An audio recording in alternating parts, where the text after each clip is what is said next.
देखना आ रहे हो जगरू भाई तो बातचीत करना आया है। और वो भी इलेक्शन होने के बाद में मतगणना का कल दिन है भाई, यार कल रिजल्ट आओगा। लेकिन जगरू भाई जो एक्टिव है व्हाट्सएप पर भाई, यानी कि नु मान ले सब तो अपनी अपनी राय दिए जा। तो जगरू भाई एक बात बता दे, वोट गिर लिए ना नु पूछा है वोट किसकी गिरी किसकी नहीं, लेकिन अंदाजा है तो नु बता दे। सारे चैनल भी दिखाओ हैं, सरकार तो कांग्रेस की बनने लग रही, सरकार विचार है। सरकार तो भाई हरियाणा में जो एग्जिट पोल देखने लग रहे हैं वह कांग्रेस की क्लियर दिखाओ है।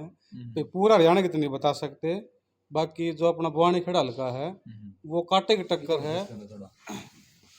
प्रदीप नरवाल और अपना ये जो कपूर है, नुको 80% तो पोलिंग खरक कड़ंगा ना कपूर, तो फिर प्रदीप की टक्कर कड़ा बना है भाई।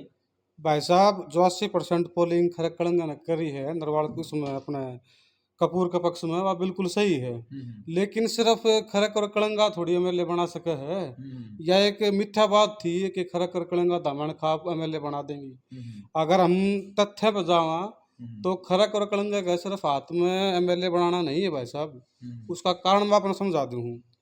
जो 2014 का चुनाव था और 2019 का चुनाव था, उसमें हमेशा हुआ करती टक्कर इनेलो और कांग्रेस के बीच में, जो कि जाट वोट ना पाट दिया करता। अब आप एक बात बताओ, दामायण जो खाप है उसमें 52 से 55 हजार वोट हैं, और जो सिर्फ जाट वोट हैं अपने बोने खड़ल कम है वे 55 हजार के आसपास हैं। तो इस बार जो 2019 अपना 14 का चुनाव हुआ था, उस टाइम पे क्या था, जो अपना यो इनेलो का कैंडिडेट था और बीजेपी का भी संबर वाल्मीकि था, सिर्फ 24 या 2,500 वोटर से जीता था। उस टाइम पे इनेलो की जो जाट वोट थी वो दो जगह बट गई थी, कांग्रेस में भी गई थी और इनेलो में भी गई थी। इनकी बार कौन बट रही और इस बार वो जो जाट वोट है वो एकदम एक मुश्त गई है प्रदीप नरवाल के। और ये बात जहाँ पर इसमें 54,000 वोट जो इसकी है अपनी दामन खाप की, वे दामन खाप की जो वोट हैं उसमें 36 बिरादरी हैं, सिर्फ ब्राह्मण राजपूत थोड़ी हैं। बिल्कुल अब एक यह चल रहा है नैरेटिव, ये चल रहा है कि ब्राह्मण राजपूत एक तरफा वोट बीजेपी ने दे लेंगे ना। एक तरफा तो कर ले भाई, मन ने भी सर्वे कराया है इन गांव में, लगभग गांव सर्वे मन ने भी करा जगरू एक तरफा कितने कौन था। हाँ, इस बार पहला था 2019 में, 14 में एक तरफा था। उसके कारण था एक तो मोदी इफेक्ट था बहुत तगड़ा, जो 50% पब्लिक का टूट गया, जो हिंदुत्व का चश्मा चढ़ा के और बीजेपी वोट लेना चाहो थी। वो कुछ समझदार आदमी है जिन्हें देखी रियलिटी, क्योंकि ना तो इन्हें हिंदुआ खातर कुछ काम करा, ना नॉर्मल पब्लिक के साथ कुछ करा। तो इस वजह से एक चीज और बता दो गुरु भाई, मान ले जो खरक कलंगा में पहले तो एक तरफा आया करता, लेकिन इनकी बार कांग्रेस ने वोट प्लस से मिले हैं, यानी गराब बढ़ा है। उसका भी कोई कारण हो, क्यों बढ़ी है, कारण क्या? बिल्कुल सही बात सोमपाल भाई, मैंने जब बताई है।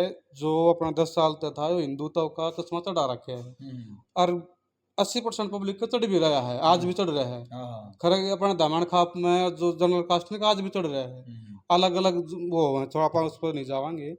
आप देखो 2014 के बाद कांग्रेस की इस कलंगे की बात कर रहे हैं हम, खरक की बात कर रहे हैं, 800 वोट 500 वोट 400 वोट। हम जब छोटे थे करतारी भी तक कभी नहीं जीत कर गई। हुड्डा सीएम था और हुड्डा का लड़का खड़ा था एमपी में, एमपी का चुनाव में, उसने झोली फैला के कलंगा में वोट मांगे, अगर मेरा लड़का तो वोट दे दो, एमपी बना दो, और कलंगा घर मेरा सीधा रिश्ता नाता सीधा होगा, तो मेरा द्वारा ये काम। कलंगा ने उस टाइम पे भी वो हरा के भेज दिया। बिल्कुल। लेकिन जब लोकसभा के इलेक्शन हुए उसमें 1400 के आसपास पर्ची आई, बड़े मतलब बड़े है वोट, मतलब डबल हो गए थे, जड़े 500 आया करते उड़े 1400 हो गए। और ईब जो अनुमान है ईब दो आगे तो के मेरा साइलेंट वोट बहुत हो है, लास्ट रात से भाई लास्ट, हाँ सही बात है, लास्ट रात है भाई। बाकी 2000 के आसपास 1500 से 2000 के आसपास कलंगा में गए, और खरक में भी 3000 के आसपास वोट बताओ हैं कांग्रेस के जाओगी। अगर तो इतना योग आप बड़ा है 2 और 3 का आंकड़ा बता रहे भाई साहब आप, इस हिसाब से टक्कर ठाडी बनेगी भाई साहब। अगर जो देखो आंकड़े देखे तो टक्कर तो है ही है, लेकिन एक चांस ये है कि नरवाल क्लियर जीतता है नरवाल भाई। देख के रात है, अपने अपने सब आंकड़े हैं, हमने सही बात आपने दोनों, हाँ भाई।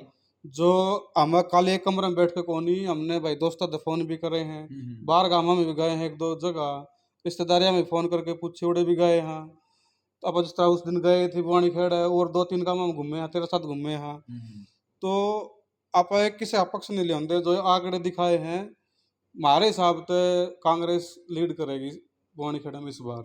लेकिन मौका पर चौका मान तो कौन को आप एक चीज पर और बता दो भाई, मान लिया आप दोनों नाल की बात करांगे, क्योंकि आदमी ने हमेशा सोचना चाहिए ना पॉजिटिव और नेगेटिव। बिल्कुल। तो जिस तरह मान ली वे अगर हल्का पवानी खेड़ा प्रदीप बन जाए है तो फिर तो कोई सोचने का विषय को नहीं क्या होगा क्या नहीं होगा, क्योंकि सरकार में हाथ वैसे भी हो जाओगा। और भाई प्रदीप के बारे में आप जानो हो कितना करीबी प्रियंका का हेड ऑफ डिपार्टमेंट। हाँ बिल्कुल है। ठीक है ना, उस चीज के बारे में तो कोई चर्चा है को नहीं। लेकिन अगर एक्सेप्शन केस यानी कि ज्यादा चांसेस ये कह रहे भाई खरक कलिंगा तो वोट जा रही है तो कपूर वाल्मीकि जीत में है। ठीक है ना, मैं अपना मेरा ओपिनियन नहीं है, मतलब जनता का ओपिनियन है वो। तो कपूर वाल्मीकि अगर हल्का पवानी खड़ा जीत के निकला है तो फिर गांव तो फिर भी पिछड़ गए मेरी नज़र में नहीं। मतलब ऐसा माना जाता है जब बीजेपी में हाथ था बीजेपी कैंडिडेट का जब भी खरक कलंगा काम को नहीं हुए, अरे तो अपोजिशन पार्टी का हो जाएगा। तो आपका क्या मानना है इसके बारे में? यह बिल्कुल सही बात है भाई साहब। मैं आपने कह दी उत्तर भी दे दिया और क्वेश्चन भी आपने पूछ लिया। भाई ये गांव तो इसे गरीब गांव बना रखे हैं खरक और कलिंगा। घर का मंत्री होते हुए जब उन काम नहीं हुए हाँ तो हम दूसरा तय की उम्मीद रखेंगे। बिल्कुल हम कांग्रेस तरफ फलाना तो गाली क्यों देवा। बिल्कुल। हमारी पार्टी बीजेपी जब तक कलंगा बस है, जब तक बीजेपी बनी है उससे की वोट घेरते हैं पूरा दामैन। शुरू से हम तो सुनते हैं जनसंख्या गांव जनसंख्या गांव ही सारे।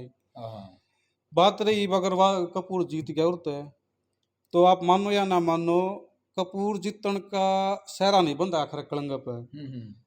प्रदीप नरवाल हरियाणा का सहरा कलंगा बंदेगा बंदेगा। और पहला बंद भी रहा है। क्योंकि आप पिछले 2 चुनावों में देखो तो हुड्डा खुद वोट मांगने आया उड़ा 2-3 बार और ओम प्रकाश चौटाला खुद वोट मांगने आए। तो इन गाँव ने जब भी उनसे वोट नहीं दी तो उन्हें स्पेशल काटा मार रखे इन गाँव पर। चालना उल्टा मतलब हाँ अपना मतलब उल्टा नहीं चालना बोल सकते, अपना जो एक रुझान है या जो दिल से जुड़ रहे हैं खून में बीजेपी बस रही है अपना बिल्कुल। लेकिन उसका नुकसान है, उसका नुकसान ये हो गया ये ना तो है। हाँ बिल्कुल है। आप 10 साल में देखो ये वे बात कह देंगे तो हम फिर कुछ भाई तेरा कमेंट आऊंगे तो भी कांग्रेसी है और मन ने भी कांग्रेसी घोषित कर देंगे। तो भाई जब तक राजनीति कदे भी दिल तो नहीं होती, राजनीति हमेशा दिमाग तो है बिल्कुल। और ये जाट खड़ा है और मारले पर नकल सीखेंगे इन तो बस दिखे हिंदू। अरे भाई हिंदू मुसलमान तो बाद में मारेंगे, साथ सी बात कंधे कड़वी लागण है। हाँ पहले तो हम अनपढ़ता तो मर जावांगे, बीमार होकर मर जावांगे। इतना बड़ा गांव देख सोमपाल भाई 15,000 अगर वोट सब की बनने लग जाए ना तो अपना गांव में 15,000 वोट का गांव है अपना कलिंगा। आज भी 10,428 कुछ वोट है। बुआनी खेड़ा का सबसे बड़ा गांव है, अगर आप रिकॉर्ड देखो तो बुआनी खेड़ा छोड़ दो शहर हो इससे गया। बात का तो वो है जीत के आ जाएगा, जीतने के बाद मान लीजिए एंटी पार्टी का कैंडिडेट यदि जीतता है, देख बीजेपी की सरकार हर कपूर जीतता है तो फिर तो कुछ ना कुछ हो सकता है। भाई देख के बनाओ तो भगवान का हाथ में है।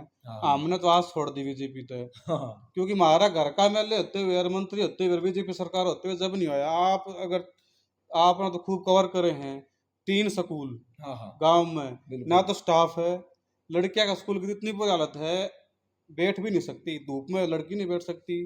प्रिंसिपल ने स्पेशल ऑर्डर दे रखे हैं टीचरों को, अब भैया रूम के अंदर बैठाना तो अपना रिस्क बैठाओ। ठीक है ना, बिल्डिंग है, 2-4 टीचर हैं बेचारे वे आओ है पढ़ाओ जो पढ़ रहे हैं, ना टीचर है।